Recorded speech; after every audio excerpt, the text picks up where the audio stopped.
सभी दोस्तों को मेरा आदाब। आज हम बात करने जा रहे हैं ट्यूबरकुलोसिस के बारे में। आखिर ट्यूबरकुलोसिस होता क्या है? ट्यूबरकुलोसिस एक संक्रामक बीमारी है जो माइकोबैक्टीरियम ट्यूबरकुलोसिस के कारण होती है। यह हमारे शरीर में हमारे फेफड़ों को सबसे ज़्यादा प्रभावित करती है। हालांकि दूसरे हिस्सों को भी प्रभावित कर सकती है, लेकिन सबसे ज़्यादा प्रभावित ये हमारे लंग्स को ही करती है, यानी फेफड़ों को ही करती है। और जो बाकी हिस्से हैं जिन्हें ये प्रभावित कर सकती है, उसमें हड्डियाँ हैं, हमारी गुर्दे हैं और हमारा दिमाग है।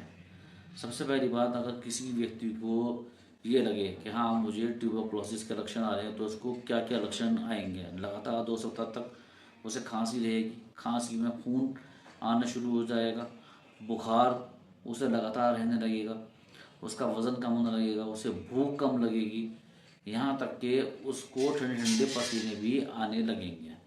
अब हम इसके टीबी के भी दो प्रकार होते हैं, एक तो होता है एक्टिव टीबी और एक होता है लेटेंट टीबी। अब एक्टिव टीबी तो वो होता है जिसमें लक्षण दिख जाते हैं पेशेंट के ऊपर, लेकिन लेटेंट टीबी जो होता है वो गुप्त टीबी होता है, उसमें लक्षण पेशेंट के ऊपर दिखते ही नहीं, यानी मरीज़ को पता ही नहीं चल पाता है कि मुझे टीबी हो चुकी है। अब सबसे बड़ी बात तो ये है कि जिस पेशेंट को पता चल जाए कि हाँ मुझे टीबी हो चुकी है, तो अपना गवर्नमेंट हॉस्पिटल में डॉट सेंटर के थ्रू अपना सीएससी में जाकर इलाज कराए, क्योंकि इसका बेहतर इलाज जो है डॉट सेंटर पर ही हो सकता है।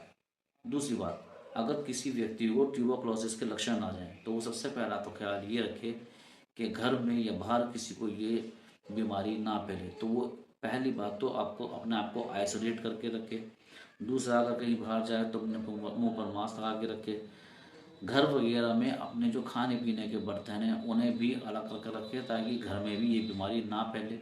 अगर उसे कहीं पर थूकना है तो थूकने के लिए अपना एक डब्बा बनाए, उस डब्बे में मिट्टी भर के उसे ऊपर से ढक कर रखे, ताकि ये बीमारी घर में किसी और व्यक्ति को ना फैले। क्योंकि ट्यूबरकुलोसिस जो होता है वो एक ड्रॉपलेट इन्फेक्शन होता है। इस ड्रॉपलेट इन्फेक्शन की वजह से पता नहीं न जाने कितने लोगों को टीबी की बीमारी हो सकती है। अगर ऐसा आदमी जिसे टीबी हो चुकी है और वो आदमी बाहर मतलब किसी शादी में, फंक्शन में, पार्टी में चला जाए और उसको वहाँ छींक आ जाती है या उसे खांसी उठ जाती है, तो पता नहीं वो कितने लोगों को अपनी बीमारी के साथ साथ इन्फेक्टेड कर सकता है। यानी उस अकेले के साथ कई लोगों को टीबी हो सकती है। लेकिन बहुत सा ऐसा होता है कि किसी आदमी की तो इम्यूनिटी पावर इतनी होती है कि मतलब वो इस जो बैक्टीरिया होता है उसे झेल जाता है, लेकिन किसी किसी आदमी का इतना संतुलन नहीं होता है कि वो इस बैक्टीरिया को झेल सके, तो वो इसे बहुत जल्दी पकड़ेगा। यानी अगर 100 आदमी भीड़ में हैं तो 50 आदमी को ट्यूबरकुलोसिस होने के चांसेस होते हैं। तो वो आइए, तो पहले तो वो व्यक्ति ये सोचे कि ज़्यादा से ज़्यादा घर रहने की कोशिश करे, अपनी सफाई पर ज़्यादा ध्यान दे। अगर उसने अपनी सफाई पर ज़्यादा ध्यान दिया तो वो ना तो दूसरों को इस इन्फेक्शन से बचाएगा, अपना आप को भी बचाएगा और जल्द ही ठीक हो जाएगा। हमें ट्यूबरकुलोसिस से अपना बचाव कैसे करना चाहिए? एक तो बीसीजी का वैक्सीन लगवाना चाहिए, संक्रमित व्यक्ति जो होता है उससे दूर रहना चाहिए, खांसते हुए मुंह ढकना चाहिए, अपनी इम्यूनिटी को मजबूत रखना चाहिए और साथ ही साथ जितना हो सके अच्छा आहार लेना चाहिए और व्यायाम करना चाहिए।